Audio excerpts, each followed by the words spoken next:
이제 구름과 강수 할 건데 중간고사 시험 범위 정확하게 나왔어?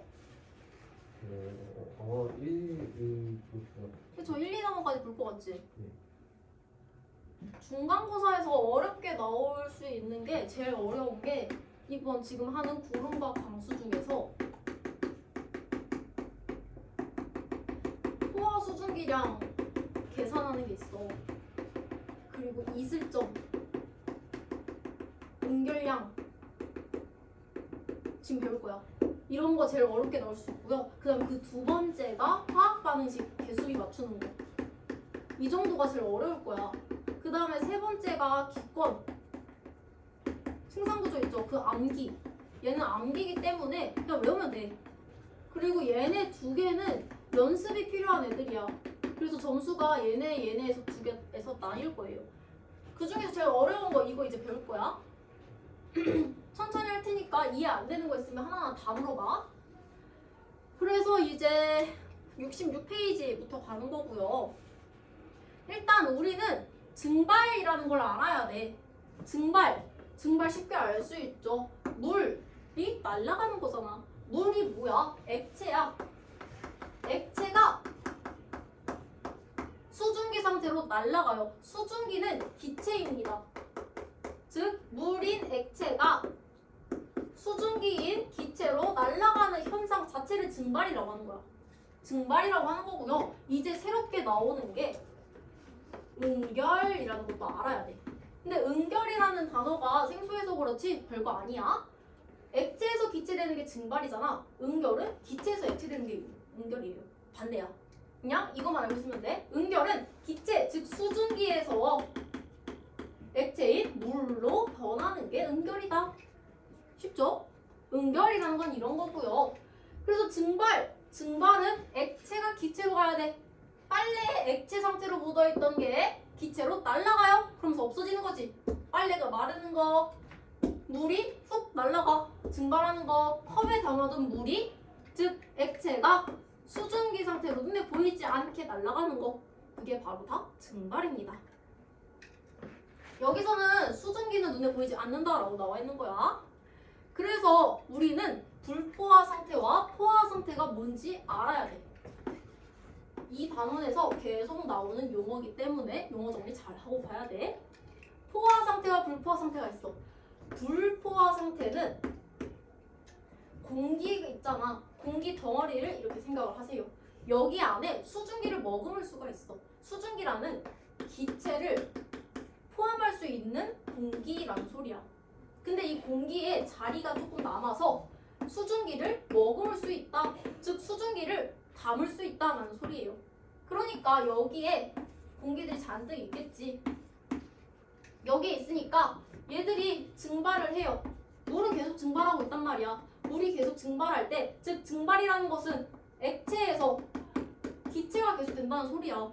그러니까 공기가 여기 잔뜩 차 있는데 꽉 차 있다 생각해. 이 공기 알맹이가 여기에서 더 머금을 수 있대. 그러니까 액체는 계속 기체로 바뀌어도 무방하겠죠. 얘들이 다 저장해주니까. 즉 더 포함할 수 있는 상태를 불포화 상태라고 합니다. 포화, 꽉 차지 않았다. 불포화 상태다. 뭐가? 공기가 꽉 차지 않았다 라는 소리야. 그러니까 증발이 계속 일어나겠죠. 증발이 계속 일어나는 거고 여기서는 응결도 같이 일어나. 항상 응결과 증발은 동시에 같이 일어나고 있어요. 근데 응결은 우리 기체가 액체되는 거라고 했었잖아. 얘들도 일어나고 있어. 수증기가 물로 바뀝니다. 그런데 양이 증발이 너무너무 많아서 응결량은 보이지도 않는 거야. 그래서 증발이 너무 많죠. 즉 물이 다 수증기로 날아가 버린다고. 그것을 물의 양이 점점 줄어드는구나 라고 판단할 수 있습니다. 그러니까 불포화 상태에서 이렇게 공기 중에 냅둔 수조는 물이 계속 줄어들겠죠. 왜? 증발량이 많으니까. 여기서 함정은 응결이 일어나지 않는다. 이거는 틀린 말이야. 응결도 같이 일어나요. 즉 증발량이 너무 많기 때문에 응결량은 보이지 않는 것이다. 그 다음에 포화 상태. 포화 상태는 얘랑 반대로 공기가 꽉 차 있는 거야. 수증기로 꽉 차 있어서 더 이상의 수증기를 담을 수가 없는 거야. 즉 수증기로 가면 안 된다라는 소리야. 즉 증발이 안 돼요. 얘처럼 증발이 활발하게 일어나지 않는다라는 소리예요. 그런 애들은 대부분 이렇게 덮개로 덮여져 있을 때 일어나는 거야. 포화 상태는. 그래서 얘들은 증발도 일어나고요. 응결도 일어나. 그런데 얘들은 똑같아요. 똑같아서 물의 양이 줄어들지 않습니다. 날아가는 게 없는 거야. 날아가는 만큼 다시 물로 바뀐다라는 소리예요. 그렇기 때문에 물의 양은 줄어들지 않습니다. 물이 일어나지 않아요. 그래서 이걸 통해서 포화 수증기량이라는 것도 배울 거야. 즉 불포화 상태와 포화 상태. 불포화 상태는 증발이 계속 일어나죠. 증발이 더 응결량보다 많아. 그래서 물의 양이 줄어드는 거였고, 포화 상태는 증발량과 응결량이 같아서 물의 양이 줄어들지 않아요. 이 차이 알아두시면 돼요. 그리고 이것도 추가적으로 알아놔야 돼. 증발이라는 것은 꼭 표면에서만 나가는 거야. 표면의 물에서 수증기 기체로 나가는 것만 증발이라고 하는 거야. 끓음은 뭐냐면 여기 안에 있는 애들까지 날아가는 게 끓는 거예요. 증발은 오직 표면에서만 나가야 돼.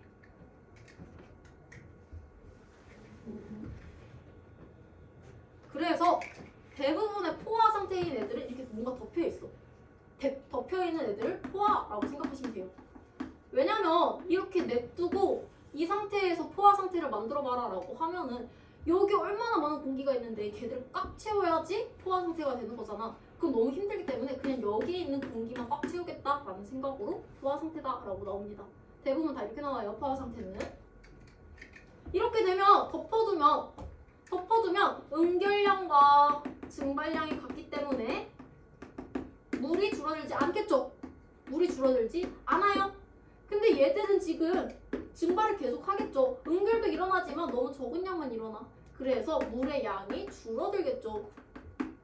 이렇게 물의 양으로 판단할 수도 있다라는 소리야.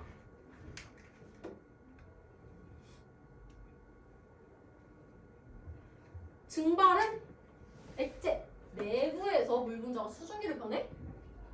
아니었어. 내부에서 변하는 것은 끓는 거였죠. 얘는 표면에서 일어나야 돼요. 젖은 빨래, 액체 상태로 옷에 묻어있는 애들이 기체로 날아가. 즉 마르는 거잖아. 그게 바로 증발입니다. 그리고 가, 나 두 개의 비커에 같은 양의 물을 담고요. 나에만 수저로 덮어놨어. 그 다음에 이제 시간이 많이 지났어. 며칠 뒤에 물의 양을 한 번씩 비교를 해보겠다라는 소리야. 그러면 가와 나중에 물의 양이 더 많이 남아있는 거. 얘 날아가죠. 그리고 얘도 응결돼요. 근데 날아가는 게 너무 많아. 줄어들겠죠. 얘들은 일정하겠죠. 즉 물의 양이 더 많은 것은 나가 더 많이 남아있겠다. 포화 상태, 공기가 포화 상태에 이르는 거, 즉 응결하는 게 티가 난다라는 소리야. 응결이라는 것은 뭐야? 기체에서 액체로 가는 게 이제 티가 나기 시작했다라는 소리야. 여긴 티가 안 났잖아. 티가 나는 곳은 여기겠죠. 그러니까 물이 증발해도 같이 액체로 돌아오는 게 보이니까. 그래서 얘들은 나입니다.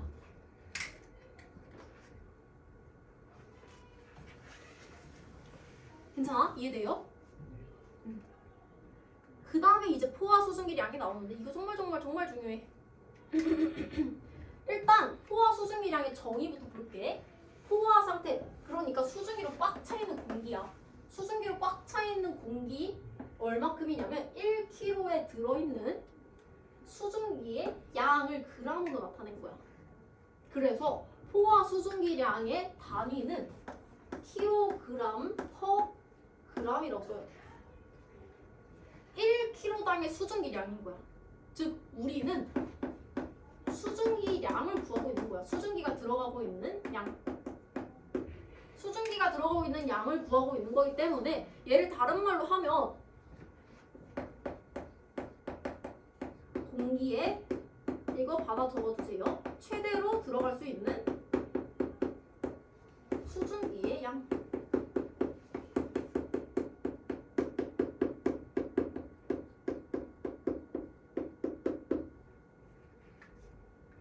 이해하시는 게 문제 풀 때 더 이해가 쉬울 거야. 공기에 최대로 들어갈 수 있는 수증기의 양인 거야. 그러니까 공기에 최대로 들어간다라는 소리는 포화 상태라는 소리예요. 포화 상태인 공기에 들어갈 수 있는 수증기의 양이 바로 포화 수증기 양이다 라는 소리입니다. 그러니까 지금 공기 따로 수증기 따로 보는 거야. 알겠죠? 헷갈리면 안 돼. 즉 얘들은 이것도 중요해. 기온과 포화 수증기량의 관계인데 기온이 높을수록 포화 수증기량이 많아집니다. 즉 기온은 아까 공기의 온도라고 했잖아. 공기 온도가 높은 애들일수록 수증기가 더 많이 들어갈 수 있다는 소리야. 이거 왜 그런지 살짝만 알려줄게. 이건 이해 못해도 돼. 왜 그러냐면 일단 이거 외워놔. 왜 그러냐면 우리의 모든 물질들은 지구상에 있는 모든 물질들은 그냥 자연스러움을 추구합니다. 그러니까 환경에 따라서 몸에 맡긴다는 소리야. 즉 기온이 높다라는 소리인데 우리는 물을 수증기로 만드는 거 많이 보고 있어요. 즉 물을 끓여야 되잖아. 열을 가해야 되죠. 가열을 해야 합니다. 즉 열을 가할 때 수증기로 가는 것은 자연스러운 일이야. 그런데 기온이 높다라는 소리는 점점 열이 많아진다는 소리잖아. 공기가 기온이 20일 때 여기는 공기가 70이라고 하면 기온이 더 높죠. 온도가 더 높죠. 즉 가열하는 열이 더 많은 거잖아. 열이 많기 때문에 물이 수증기로 가는 게 더 자연스럽다라는 소리야. 그래서 더 높은 애들, 기온이 높은 애들은 수증기로 가는 게 더 자연스러워서 이 수증기를 더 많이 머금을 수가 있다라는 소리예요. 이거를 열역학이라고 하는 건데 지금 몰라도 돼. 즉 기온이 높을수록 포화 수증기량이 많아진다. 저장할 수 있는 수증기의 양이 많아진다 라는 소리예요. 근데 이거는 자연스럽게 익히게 될 거야. 왜냐면 우리는 이제 이런 그래프를 엄청나게 많이 볼 거거든. 굉장히 많이 볼 거예요. 이게 바로 포화 수증기량 곡선이라는 건데 포화 수증기량 곡선 여기에 빨간색으로 나와 있는 거 있지. 얘가 각 기온에 따라서 최대로 포함할 수 있는 즉 포화 수증기량을 나타낸 곡선입니다. 무슨 소리야? 즉 30도일 때 얘에 맞닿는 점을 딱 잡아. 곡선에 닿는 점을 딱 잡아. 그리고 이때 Y축을 쓱 보면 27.1g이래. 무슨 소리냐면 30도의 공기 1kg에는 27.1g의 수증기가 들어갈 수 있다라는 소리야. 들어갈 수 있다. 최대로 27.1g까지 수증기가 들어갈 수 있다라는 소리예요. 조건 잘 봐야 돼. 공기 1kg일 때야. 포화 수증기량의 정의를 이렇게 활용할 수 있다라는 소리입니다. 그런데 이 곡선을 보면 온도가 올라가면 올라갈수록 포화 수증기량이 엄청 많아지지. 즉 기온이 높아지면 높아질수록 포화 수증기량이 많아지고 있구나 라고 할 수 있습니다. 즉 여기에 맞닿아 있다라는 소리는 아까 봤던 포화 상태 있죠. 포화 상태는 이렇게 수두로 덮어놓고 물이 담겨 있을 때의 상태를 말했었지. 이때는 꽉 차 있어서 증발과 응결이 같이 일어나고 있었잖아. 양이 같았잖아. 그때의 상태가 될 때가 이때라는 소리야. 알겠죠? 너무 생소한 개념이라서 헷갈릴 거야. 근데 충분히 할 수 있어요. 그래서 저 곡선에 있는 점인 공기가 이 곡선에 닿아 있는 점이 포화 상태인 공기다라고 표현을 합니다. 얘 포화 상태, 얘 포화 상태겠죠. 즉 그러면 이 A 같은 경우에 A처럼 곡선에 닿아 있지 않는 얘들은 불포화 상태라고 하는 거야. 그러니까 수증기가 꽉 차지 않았던 거야. 수증기가 아직 꽉 차지 않았어요.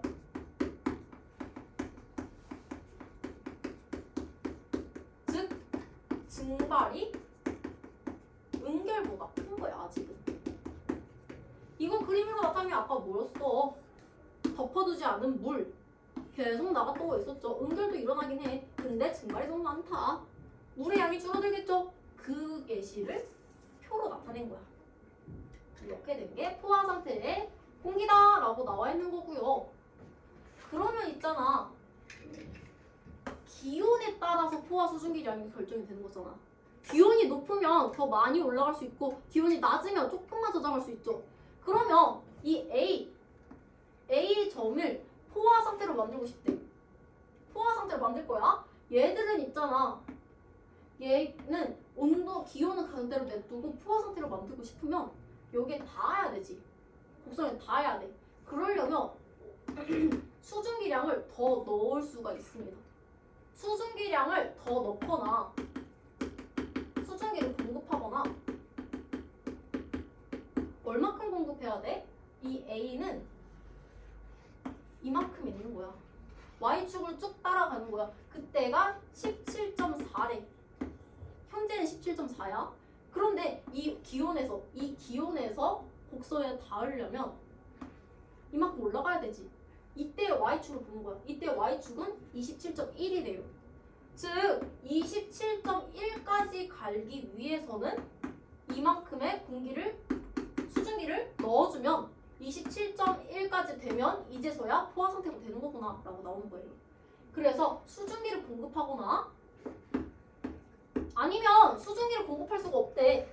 그러면 A 상태에서의 수증기량 그대로 냅두고 곡선에 닿아야 돼. 그러면 기온을 낮추면 되겠죠. 기온이 높을수록 많이 되는 거니까 포화 상태만 되면 기온을 낮추면 최대로 들어갈 수 있는 수증기량이 줄어드는 거니까 이때가 포화 상태가 될 수 있겠죠. 즉 기온을 낮춰주자. 이렇게 두 가지 방법으로 포화 상태인 불포화 상태인 공기를 포화 상태로 만들 수 있습니다. 이 두 가지는 알고 있어야 돼.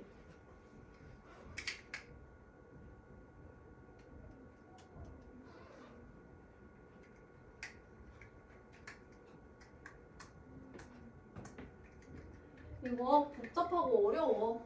그래서 다음 주에도 똑같은 거 다시 설명해 줄 거예요. 그때는 조금 더 편할 거야. 그래서 포화 상태로 만들 수 있는 방법은 이렇게 두 가지가 있습니다.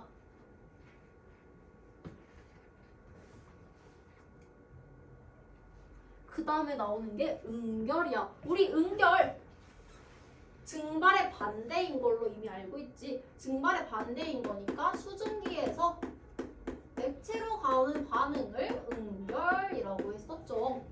그게 바로 응결이라고 하는 거고, 예시가 나와 있어. 음료수 캔에 찬 음료수 캔이야. 그러니까 음료수 캔이 이렇게 있었어. 그런데 여기는 차가워요. 근데 공기 중에 수증기는 보이지 않는 형태로 존재하고 있잖아. 근데 얘가 너무너무 차가워. 그러니까 여기에 붙으니까 애들이 물방울로 맺히게 되는 거야. 즉 수증기가 물로 됐네. 응결이에요. 그리고 이른 새벽에 풀잎에 이슬이 맺힙니다. 이 이슬은 물방울이잖아. 작은 물을 이슬이라고 하잖아. 즉 수증기 상태로 되어 있던 수증기 상태로 되어 있던 H2O가 온도가 낮아졌어. 새벽에는 온도가 낮잖아. 그래서 이슬 물로 바뀌는 거야. 즉 얘를 지금 보면 온도가 낮다라는 소리를 하지. 아까 물을 수증기로 바꾸려면 가열해야 된다 했잖아. 즉 에너지를 높여서 열을 가해서 수증기가 되는 거니까 수증기에서 물로 가려면 열을 다시 뺏어야겠지. 즉 냉각을 해야겠죠. 낮아지면 다시 수증기에서 물로 되는 거야. 그래서 온도가 낮은 새벽에는 수증기가 물인 이슬로 바뀌는 거예요. 그게 바로 이슬이라는 게 응결에서 중요해. 왜냐면 이슬점이라는 게 나오거든. 그리고 안개가 생기는 것도, 안개는 완전 엄청나게 미세한 물방울을 말합니다. 그리고 그리고 겨울철에 창문이나 안경에 김이 서린다. 이것도 일종의 은결이에요. 알아두셔야 되고요. 여기서 중요한 거 이슬이라고 했었지. 즉 이슬이 되려면 물방울이 돼야 되는 거죠. 물방울은 뭐가 수증기에서 물방울로 가는 거였지. 이 물을 이슬이라고 생각하세요. 물방울이 이슬이야. 즉 은결이 일어나야 되잖아. 이슬점이라는 것은 이슬이 맺히는 점이야. 근데 이 점을 온도라고 생각을 해야 돼. 이슬이 맺히는 온도입니다. 이슬이 맺힌다는 것은 은결이 시작됐다는 온도, 은결이 일어났다는 소리지. 즉 이슬점은 은결이 시작되는 온도, 은결의 온도라고 생각하시면 됩니다. 이슬을 물방울이다라고 생각하면 편해요. 그래서 얘들은 은결이 일어난다? 아까 포화 상태, 불포화 상태를 살짝 다시 생각해야 돼. 포화 수증기량 곡선을 그리면 이렇게 나왔었지. 그리고 여기에 맞닿아 있는 애들은 포화 상태라고 했었잖아. 포화 상태인 애들은 수조를 덮어놓은 애들에서 물을 이렇게 담아놨을 때 수증기량과 은결량이 같았을 때를 말하지. 이전에 불포화 상태에 있을 때는 그냥 물만 이렇게 담아놓으면 수증기량이 너무 많아서 은결하는 게 보이지 않는다고 했잖아. 즉 포화 상태는 은결이 보이기 시작하는 단계라고 했었어. 기억나? 은결이 보이는 상태야. 근데 이 은결은 물방울이 생기는 거랑 같다고 했었지. 이 물방울이 뭐라고? 이슬이야. 즉 포화되는 그때의 온도를 이슬점이라고 하는 거예요. 다 똑같은 말인데 용어가 살짝씩 다른 거야. 그래서 이슬점은 온도를 말하는 거다라고 생각을 해줘야 되고, 이슬은 물방울이다. 즉 물방울이 맺히는 은결이 시작하는 온도를 말하는 거다. 은결이 눈에 보이려면 포화 상태가 되어야 한다. 이해된다 여기까지?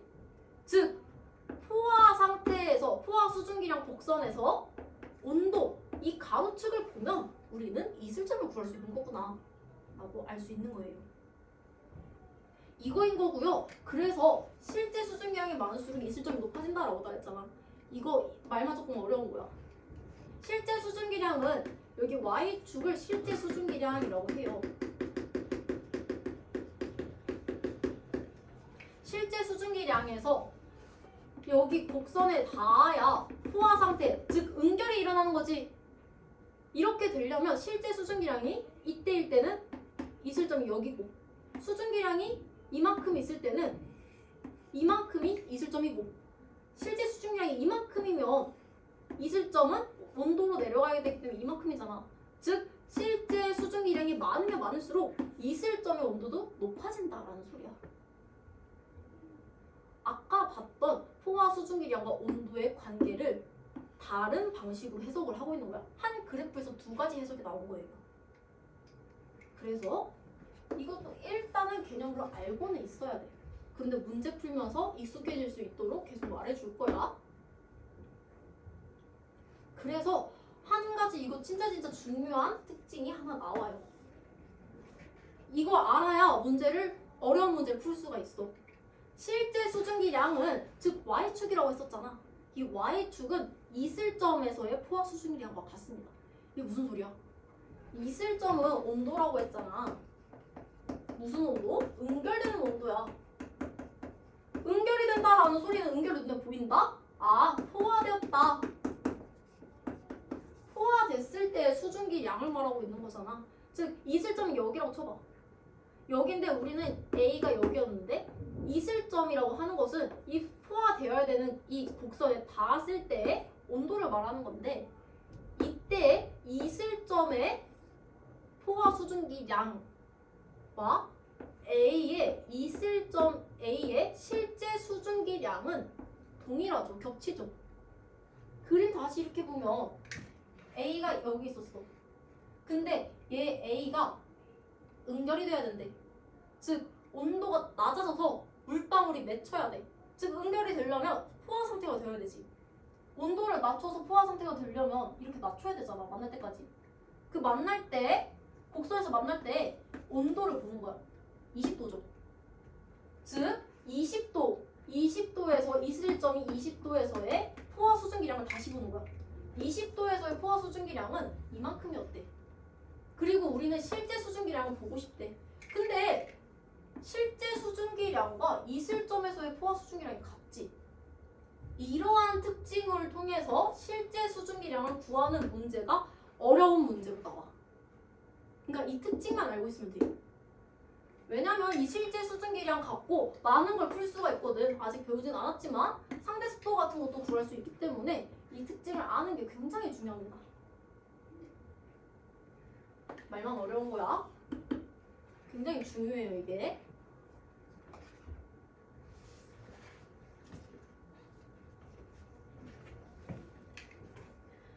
그래서 이제 응결량이라는 게 나오는데 이것도 똑같아. 공기가 냉각이 되면서 이슬점에 딱 도달을 하죠. 이때 이슬점이 A의 이슬점은 20도입니다. 이렇게 말을 해야 돼. 그런데 20도를 넘어서 더 냉각이 되는 거야. 10도까지 냉각이 돼버렸대. 그러면 우리는 실제 수증기량은 이만큼이라서 이만큼까지만 할 수가 있는데 10도에서는 이만큼밖에 수증기를 포함할 수가 없는 거야. 수증기를 7.6g까지만 저장할 수 있는 공기의 온도다. 할 수 있는 공기들 10도에서는 7.6까지밖에 못해. 근데 우리는 이슬점을 찾았는데 굳이 더 밑으로 내려간 거잖아. 이때 이만큼 차이 있지. 얘를 응결량이라고 합니다. 응결량이라고 해요. 즉 응결이 여기서 이제 T가 나는 거잖아. 응결이 되는 T가 나는 거고 더 냉각이 되면 응결이 더 많아지는 거야. 증발보다. 그래서 물이 더 많이 나오겠죠. 수증기에서 물로 더 많이 되겠다라는 소리야. 그래서 이때 응결량이라고 하는 거고 그것을 구하는 식은 실제 내가 갖고 있던 원래 실제 수증기량에서 냉각된 온도의 포화 수증기량을 빼주면 되겠죠. 이만큼 차이를 구하는 거니까. 그래서 이렇게 나오는 거야.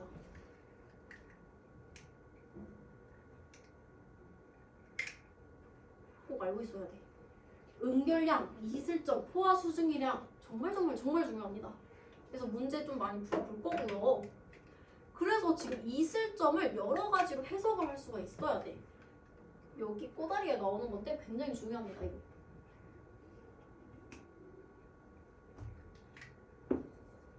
별표 쳐놓으세요. 이거.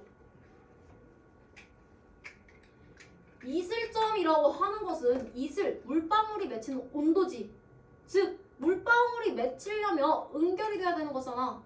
응결이 돼야 되는 온도, 응결이 시작되는 온도, 응결이 눈에 보이기 시작하는 온도. 즉 얘가 되는 것은 응결이 된다는 소리는 아까 수조 덮어놓은 물 생각하시면 되겠죠. 포화 상태가 될 때의 온도. 다 온도만 하고 있는 거야. 이슬점이니까. 그리고 냉각될 때 포화 수증기량 곡선과 만나는 온도. 즉 포화 상태가 되는 온도. 포화 상태는 응결이 시작되는 온도잖아. 다 똑같은 말이에요.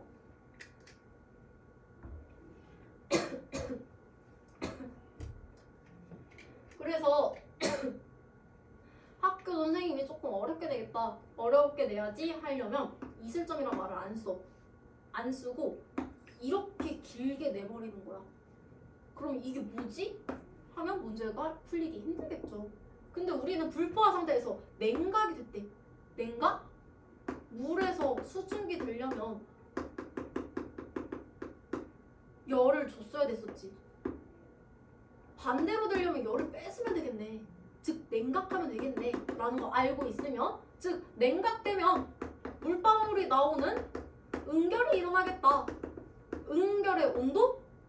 이슬점이라고 나올 수 있어야 돼요. 이거 흐름을 탈 수 있어야 합니다.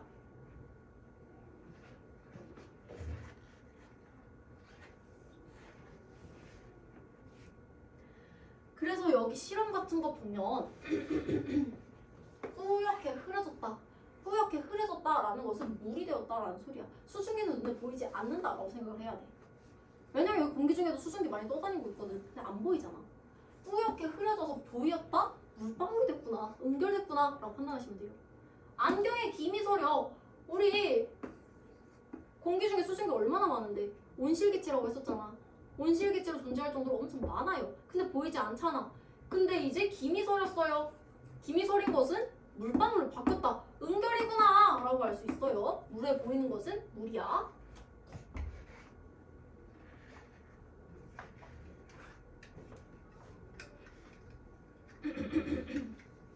그래서 개념 다시 보면 포화 수증기량은 포화 상태의 공기 1kg에 들어있는 애들이야. 1kg라는 단위도 중요해요. 왜냐면 3kg, 4kg, 5kg 이렇게 바꿀 수가 있단 말이야. 그렇게 되면 1kg에 들어있는 수증기의 양을 곱하기 5만큼 해주면 돼. 5kg로 하면 단순합니다. 이것도. 그때 g으로 나타내는 것이고요. 기온이 어떨수록 포화 수증기량이 많아진다라고 나와있지. 즉 높을수록 많아졌었지.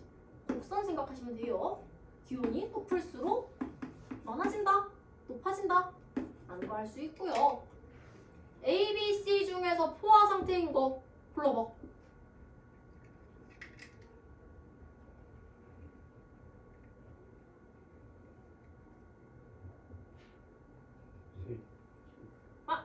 봐봐. 포화 수증기량 곡선은 포화 상태일 때의 점을 이어둔 거야. 즉 여기에 닿아야 포화 상태인 거야. 즉 포화 상태에 있는 것은 지금 A, B, C가 있으니까 A가 닿아 있죠. 포화 상태인 것은 A다. 그리고 B의 실제 수증기량을 구해보래. 이 B의 실제 수증기량을 구할 때는 수증기량이라고 있는 이 Y축 따라서 가면 돼요. B의 Y축은 7.6이라고 나와 있는 거야. 7.6이라고 나와 있으니까 얘들은 7.6 g입니다. g까지 써줘야 돼. 단위 중요해요. 그 다음에 C의 포화 수증기량, 즉 수증기의 양을 물어보고 있는 거야. 온도를 내리면 안 돼. 수증기의 양을 물어보고 있어. 그러니까 얘가 수증기를 공급해서 극소에 닿을 수 있을 때까지 올려야 되는 거예요. 즉 C의 포화 수증기량은 C 공기는 30도야. C 공기는 30도입니다. 30도 공기 1kg에 들어갈 수 있는 최대 수증기량을 물어보고 있는 거야. 이 문제 자체가. 즉 30도에서의 포화 수증기량이니까 27.1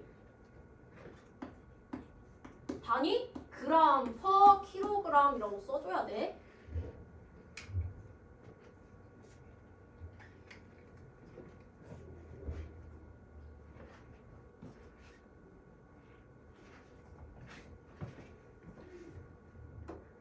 복잡하지?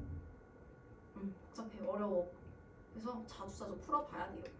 이거 볼게. 젖은 빨래가 마른데 빨래가 말라요? 증발입니다. 그리고 차가운 병 표면에 물방울이 맺혔대. 안 보이던 수증기에서 부리가 보이는 물방울이 맺힌 거야. 즉 응결이죠. 응결이 된 거야. 이해돼? 그러면 바닥에 뿌린 물이 금방 말랐대. 액체가 말라서 안 보여. 수증기로 갔어. 증발이죠. 그 다음에 맑은 날 새벽에 안개가 생긴대. 안개는 아까 물방울, 엄청 작은 물방울이라고 했잖아. 수증기를 존재하던 게 물방울이 됐어? 응결이네. 그 다음에 뚜껑을 덮지 않은 어항에 물이 점점 줄어든대. 물이 안 보이는 수증기로 갔네? 그렇구나, 증발이에요. 공기가 냉각돼서 수증기가 기체가 액체로 됐어. 이때 온도야. 온도야. 응결되는 온도야. 즉 이슬점이죠. 응결이 시작되는 온도였어. 응결이 시작되는 온도였고요. 얘는 현재 공기의 실제 수증기량, 현재 공기 중에 수증기량이 많으면 많을수록 이 y축이 높으면 높을수록 온도 어때? 증가하죠. 즉 많을수록 이슬점은 높아집니다.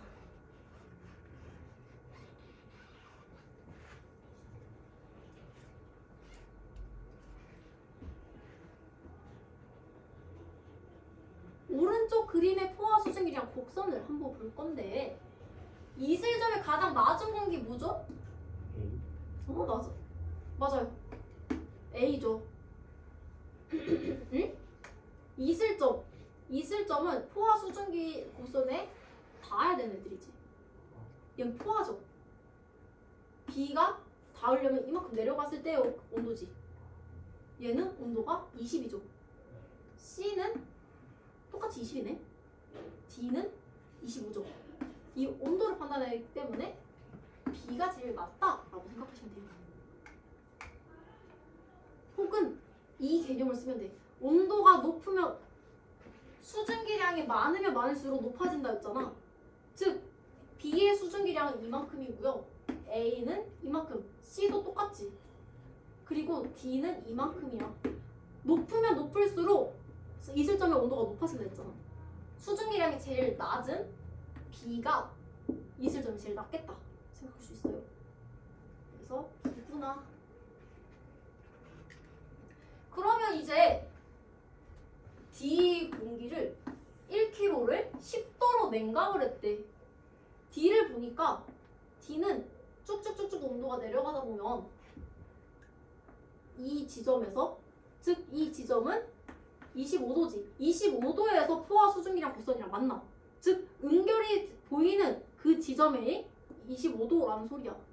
이 온도를, 기온을 이슬점이라고 했었잖아. 이슬점이 25도인데 언제까지 낮춰? 10도까지 낮췄대. 이만큼까지 낮췄다라는 소리야. 그럴 때 응결량을 구해봐라 라는 거지. 응결량은 냉각이 되었을 때 이 차이를 말하는 거였습니다.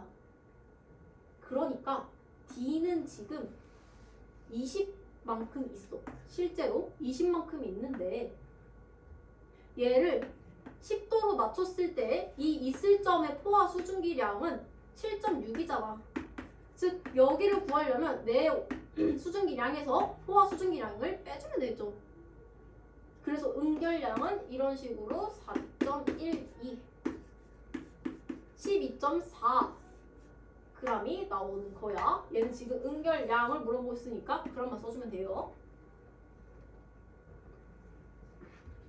이거 연습 많이 해볼 거예요.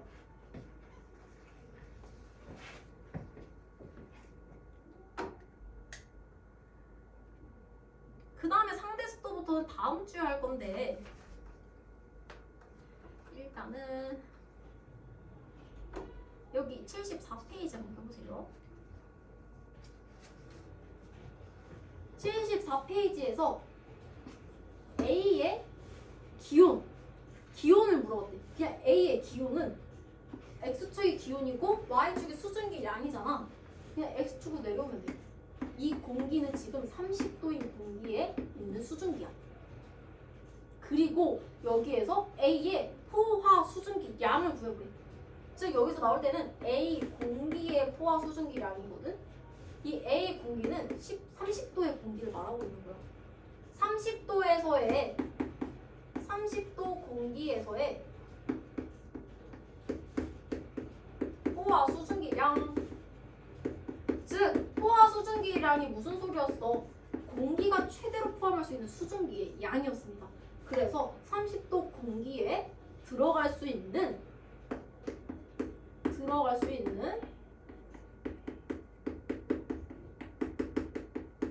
수증기 양을 구해라 라는 소리예요. 30도 공기에서 최대로 올라가다 보면 여기지. 이때 수증기량을 구해야 되는 거잖아. y축이 양이라고 했지. 그러니까 이 점에서의 y축을 읽어주면 그게 바로 A 공기의 포화 수증기량이다 라고 나오는 거예요. 그래서 27.1 g/kg으로 써야 돼. 1kg당 g이기 때문에 이렇게 나오는 거고요. 그 다음에 물어보는 게 뭐냐면 실제 수증기 양을 구해보래. 포화 수증기량일 때는 27.1g/kg이었는데 A의 실제 수증기량이야. 그러니까 얘가 갖고 있는 수증기의 양만 구해보래. 아까 A의 기호는 이렇게 내려가면 된다 했지. A에서 실제 수증기량을 구하려면 이 Y축을 쓰면 돼요. Y축일 때 수증기의 양이잖아. 즉 얘의 수증기의 양은 14.7만큼 있다라는 소리야. 다시 말하자면 A 공기는 무슨 뜻이냐면 30도의 공기인데 14.7g의 수증기를 머금고 있는 공기다. 머금은 공기다 라는 소리예요. 이해됐나요? 여기가 실제 수증기 양이다 라고 판단하시면 됩니다. 여기서 이제 이슬점을 물어보네.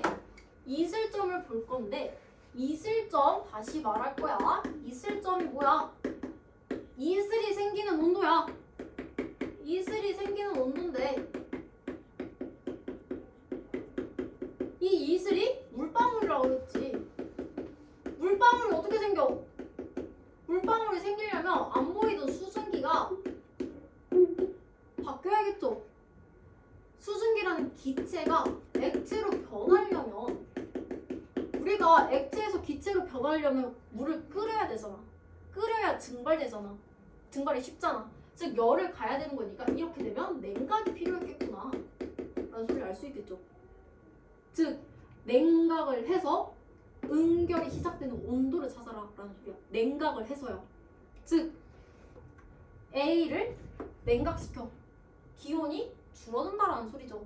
그때 줄어들면서 응결이 보이는 점, 응결이 시작하는 점, 그것은 바로 포화 상태이죠. 포화 상태일 때는 포화 수증기량 곡선 위에 안착해야 된다 했잖아. 곡선에 닿을 때까지 온도를 낮춘 거야. 그때 낮추고 이때 온도가 뭐지? 20도. 20도가 바로 이슬점이다 라는 소리예요. 이게 바로 이슬점이다. 이슬점은 20도예요. 근데 얘를 다시 보면 이슬점이 20도라는 거지. 그러면 이슬점의 포화 수증기 양을 구해보래. 20도일 때 최대로 들어갈 수 있는 수증기의 양을 구해보래. 즉 올라가다 보면 여기지. 여기에서의 포화 수증기량은 14.7이죠. 근데 A의 실제 수증기량은 쭉 가다 보면 14.7이지. 그래서 이슬점에서의 포화 수증기량과 A의 실제 수증기량이 같다라고 하는 거야. 그래서 문제에서는 A의 실제 수증기량을 안 줘. 안 주는 대신 이슬점을 보여준 다음에 이슬점에서의 포화 수증기량을 보여줘. 이슬점의 포화 수증기량이 주어진 물체 공기의 실제 수증기량과 같다라는 걸 알고 계셔야 돼요. 문제에서 보여줄게. 근데 이렇게 20도에서 이슬점인데 얘를 10도까지 낮춰버렸대. 10도까지 낮춰버린 거야. 여기까지 이렇게 낮춰버렸어. 그러면 우리는 10도인 애들은 7.6까지밖에 잡아줄 수 없대, 수증기를. 근데 우리는 14.7만큼 있잖아. 이 나머지 애들은 물로 나온다라는 소리예요. 여기선 물이 보이는, 그냥 응결이 시작했다라는 거고 이제는 물이 나오는 거야. 그것을 응결량이라고 하는 거고요. 즉 어떻게 구해야 돼? A의 실제 수증기량에서 냉각한 온도의 포화 수증기량을 빼주면 1.7로 이 차이의 양만큼 나오겠죠. 여기 이 간격을 구한 게 응결량이야. 그래서 이렇게 응결량을 구할 수가 있다. 7.1g만큼 응결되어 물로 보인다 라는 소리예요. 그래서 이거는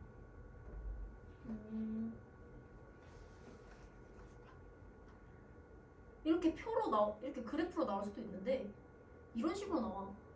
표로 나와. 표로 나와도 충분히 할 수 있어. 포화 수증기량을 나타냈대. 그리고 지문이 쭉 나오죠. 9번 봐봐. 기온이 30도인 공기 5kg 속에 이만큼의 수증기가 포함이 되어 있었대. 5kg 안에 이만큼이 있던 거야. 근데 다음날 새벽에 이슬이 맺혔대. 이슬이 맺혔는데 이때 기온은 얼마큼 이하로 내려가는지 써보라 라고 하는 거야. 한번 생각해봐. 많이 어려워.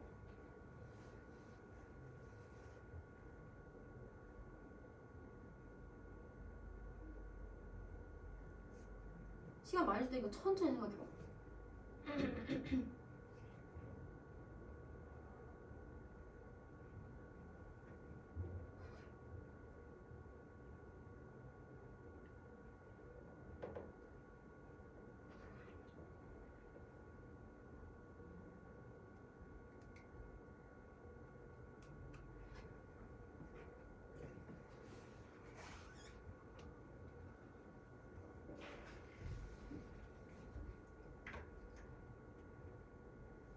문제 푸는 순서 알려줄게. 일단 우리는 포화 수증기량이라는 정의를 일단 알아야 돼. 뭐냐면 1kg당 수증기가 들어갈 수 있는 g을 나타낸 거잖아. 근데 여기서 5kg 나와 있지. 그러니까 우리는 1kg당 수증기의 양을 먼저 알아야 돼. 그러니까 5kg에 53g 있는 거잖아. 53g을 5kg로 나눠. 그럼 1kg에 몇 g 나는지 알 수 있겠지. 계산을 해보면 10.6g이 나옵니다. 즉 기온이 30도인 공기 1kg에는 10.6의 수증기량이 있다라는 소리야. 있다라는 건데 여기서 다음날 새벽에 이슬이 맺혔어. 이슬은 뭐야? 물방울이라고 했잖아. 물방울이 맺힌 기온 물어보고 있죠. 그때 기온을 물어보고 있어. 이슬점의 기온? 말해버렸네요. 물이 맺히는 기온, 응결이 시작되는 기온, 즉 이슬점을 물어보고 있는 거야. 이슬점을 물어보고 있는 거니까 실제 수증기량과 이슬점의 포화 수증기량이 같죠.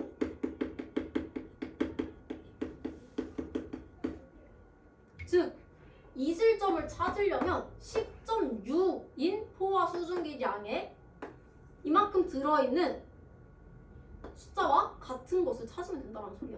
10.6이랑 같은 것을 찾아보니까 같죠. 1kg에 10.6g 들어있고 1kg에 10.6g 들어있다는 소리지. 그때 수증기량이니까 그때 온도는 15도다 라고 나오는 거예요. 그러니까 1kg의 수증기량을 일단 해석을 할 수 있어야 되고요. 그 다음에 이슬점인 걸 알아야 된다. 이슬이 맺힌 기온, 즉 이슬점이라는 것을 파악을 할 수 있어야 되고, 이슬점의 포화 수증기량과 실제 수증기량이 같다라는 거 개념을 알아야겠었다. 세 가지를 거치면 나올 수 있었습니다. 10번은 같이 풀어볼게. 그래서 우리가 이슬점을 알았어. 이슬점을 알았고요. 여기는 나와있네. 기온이 25도씨고 이슬점이 15도씨인 공기 2kg의 온도를 10도씨까지 맞췄대. 그때 응결되는 수증기의 양, 이게 바로 응결량이야. 응결량은 어떻게 구했냐면 실제 수증기량에서 냉각 온도에 포화 수증기량을 빼야 돼. 그런데 우리 지금 냉각됐어. 어디까지? 10도씨까지 냉각됐지. 냉각된 온도의 포화 수증기량을 뒤에서 빼주는 거잖아. 10도씨의 포화 수증기량을 보면 돼. 10도씨의 포화 수증기량은 7.6이죠. 즉 얘는 7.6인 거 알아. 근데 우리 실제 수증기량은 몰라. 그런데 25도씨에서의 이슬점이 나와 있지. 이슬점이 15도씨래. 15도씨의 포화 수증기량이 곧 실제 수증기량과 같다 했잖아. 그렇기 때문에 15도씨는 10.6이었고요. 10.6이 실제 수증기량과 같다라는 소리야. 즉 얘를 빼주면 3이 나오겠죠. 3이 나오는데 조심해야 돼. 1kg에 3g이라는 소리야. 근데 우리 2kg라고 했지. 2kg 이렇게 킬로그램에 나와 있으면 나중에 곱해주면 돼요. 그러니까 6g 들어있겠구나 알 수 있습니다.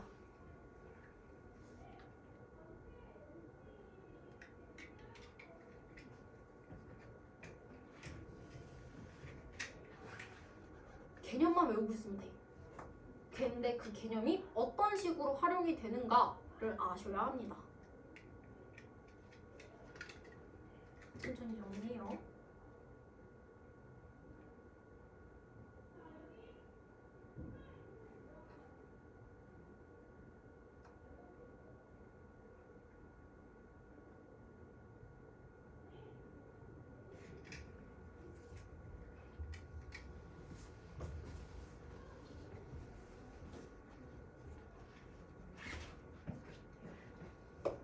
그래서 오늘 진도는 딱 여기까지만 나갈 거야. 여기까지만 나갈 거라서 75쪽부터 76쪽까지 숙제가 있는데 얘는 1번부터 11번까지만 풀어면 돼. 12번부터는 다음 주에 나갈 내용이기 때문에. 그리고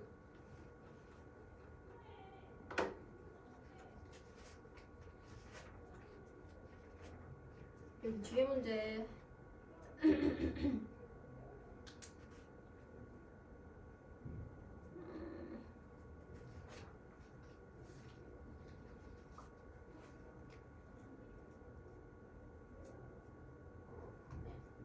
62쪽부터 65쪽도 풀어오셔야 됩니다. 여기 다 풀어오면 돼.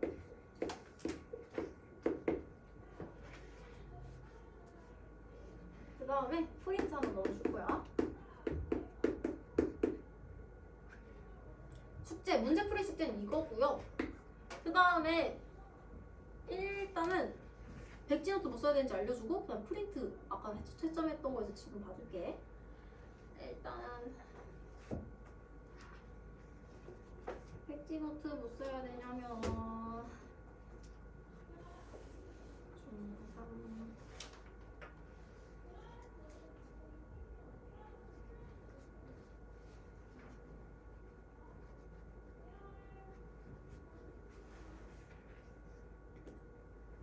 기권과 지구기온이라 쓰시고요.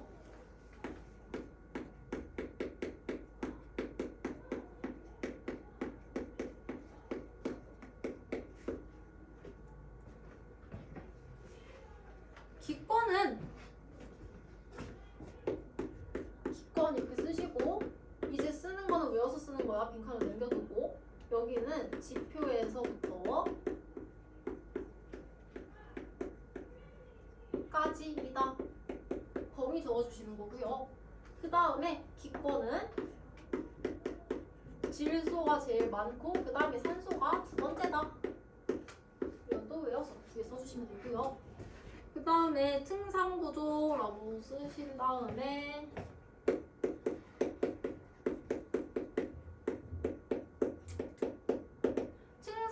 증상구조를 구분하는 기준에 대해서 쓸 거야. 뭐였지? 높이에 따른, 이거 외워서 써야 돼.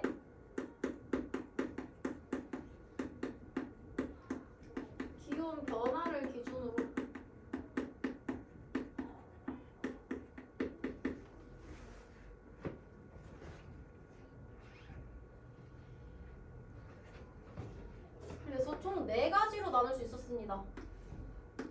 제일 밑에를 대륙권이라 쓰세요. 그 다음에 성층권, 그 다음에 중간권, 그 다음에 열권이었습니다.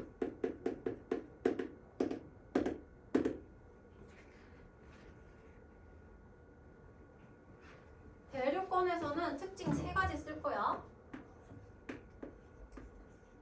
이거는 외워서 쓰시고요. 대류가 일어난다.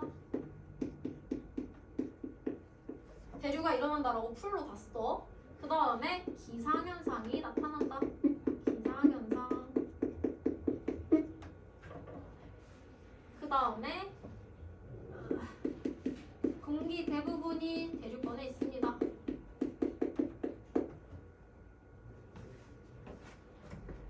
그 다음에 성층권 3개. 성층권도 3개 쓸 거야. 대류가 일어나지 않아요. 그 다음에 오존층이 있어요. 그 다음에 비행기의 장거리 항로로 이용됩니다. 장거리 항로. 비행기의. 그 다음에 중간권도 3개고요. 대류가 일어나요. 그 다음에 중간권 계면에서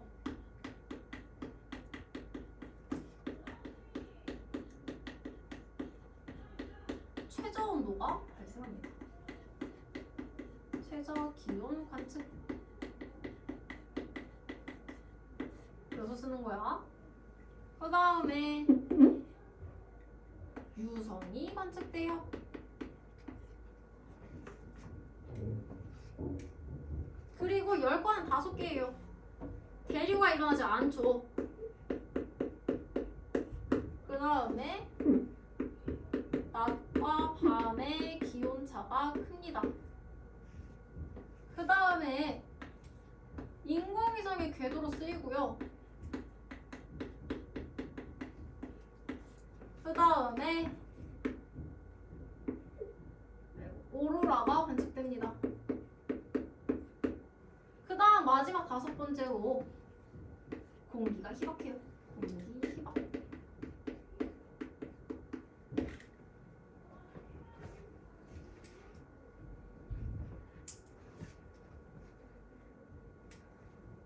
그리고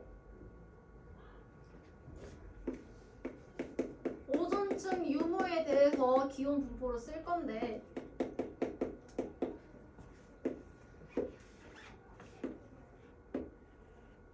오존층이 있을 때는 어땠지? 오존층이 있을 때는 기온 높이 이렇게 쭉 갔다가 이렇게 됐다가 이렇게 됐다가 이렇게 갔었죠. 기온 생각나야 돼.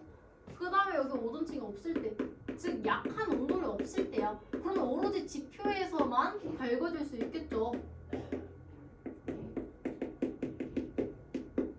얘들은 단순하게 이렇게 2개 층으로 나뉘겠죠.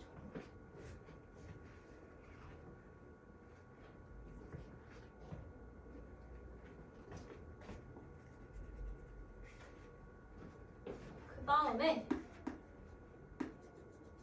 지구온난화 그냥 하나만 쓸 거야. 지구온난화 따라 써주시고요. 가장 대표적인 이유 뭐였어? 이산화탄소라고 하나만 써주세요. 주 원인은 이산화탄소다. 이산화탄소 이렇게 써주세요. 이산화탄소도 외워야 되는 거예요? 응. 이산화탄소를 외우는 거야 지금.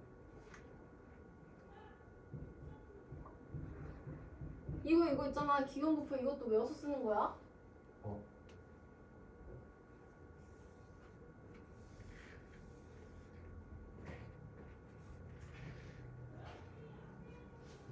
그 다음에 이제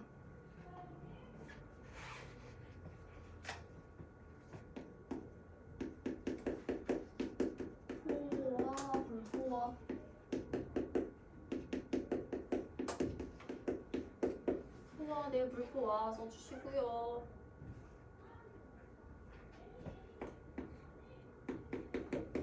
포화일 때랑 불포화일 때를 간단하게 정리하는 거예요.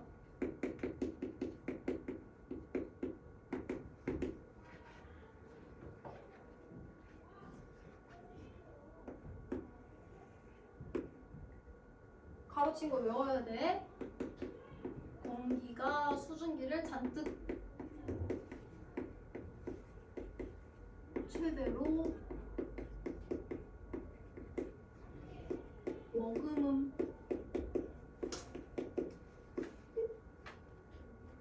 그리고 음결과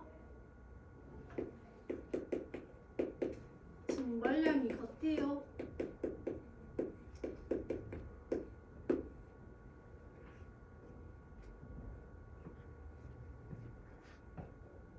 불포화일 때는 이것만 쓰시면 됩니다.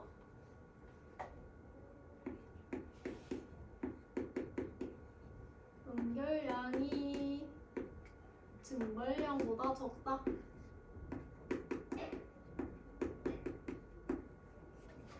즉 물의 양이 포화 때는 줄어들지 않고요. 불포화 때는 줄어들어요.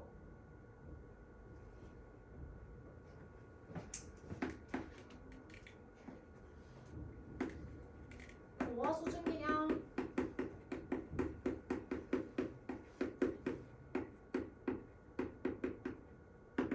얘는 뭐냐면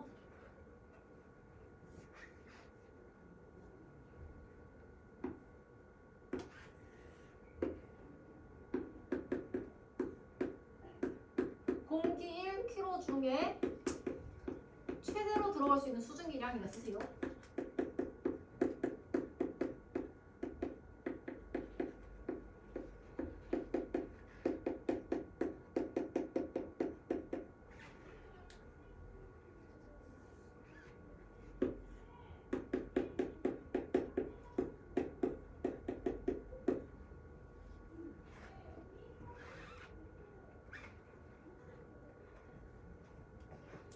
그래서 기온이 높을수록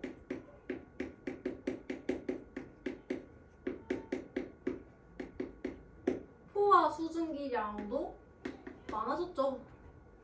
높아졌었어.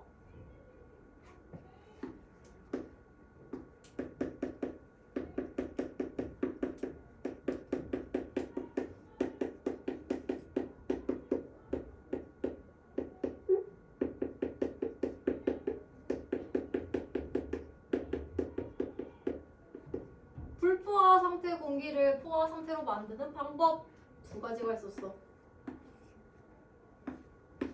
수증기 공급,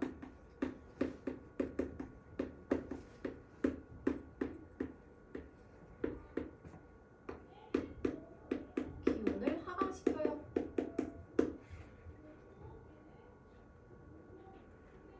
마지막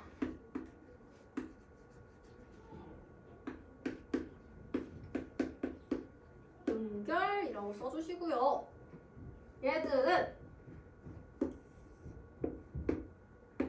수증기, 즉 기체를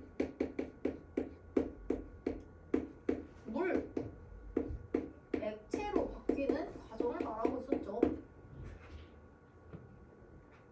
그리고 이 물 네모치고 이슬이라고도 써주세요. 이건 그냥 못 써도 돼. 이슬이라고 쓰세요.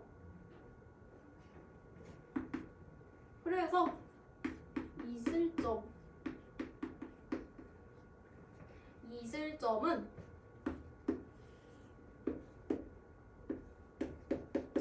이슬이 생기는 온도이다. 온도인 걸 꼭 기억해야 돼. 이슬이 생기는 온도라고 써주세요.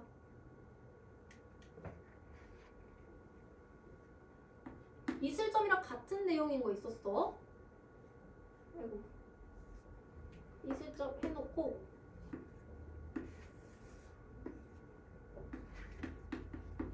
이슬점의 포화 수증기량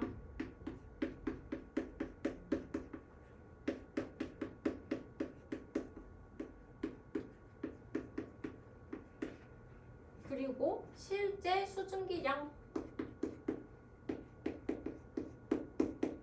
이거 같은 거 꼭 알고 있어야 돼.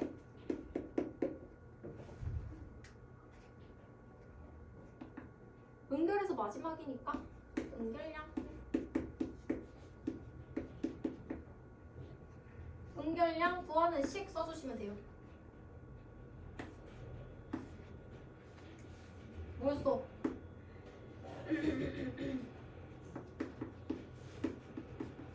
실제 수증기량에서 냉각된 온도에 포화 수증기량을 빼주면 돼요.